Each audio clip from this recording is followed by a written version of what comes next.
Kuttippuram block Congress കമ്മിറ്റിയുടെ നേതൃത്വത്തിൽ +2 പരീക്ഷയിൽ ഉന്നത വിജയം നേടിയ വിദ്യാർത്ഥികളെ അനുമോദിച്ചു. യൂത്ത് കോൺഗ്രസ് സംസ്ഥാന ഉപാധ്യക്ഷൻ അബിൻ വർക്കി പരിപാടി ഉദ്ഘാടനം ചെയ്തു.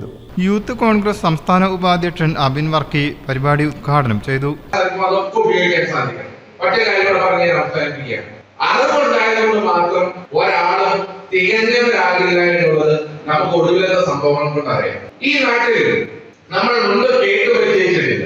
ഒരു മകൻ 21 വയസ്സുള്ള ഒരു ചെറുപ്പക്കാരൻ രോഗബാധിതയായ സ്വന്തം അമ്മയെ കുത്തിക്കൊന്നിട്ട് പറഞ്ഞത്, എന്റെ ജന്മം നൽകിയ അമ്മയ്ക്ക് ഞാൻ കൊടുക്കുന്ന പ്രതിഫലമാണ് ഈ മരണം എന്നുള്ളതാണ്. കുറ്റിപ്പുറം ബ്ലോക്ക് കോൺഗ്രസ് കമ്മിറ്റി അധ്യക്ഷൻ വിനു പുല്ലാനൂർ അധ്യക്ഷനായി.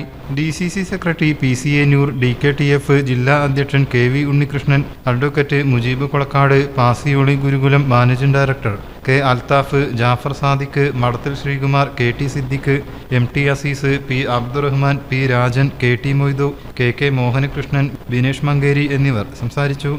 News bureau Valanchery.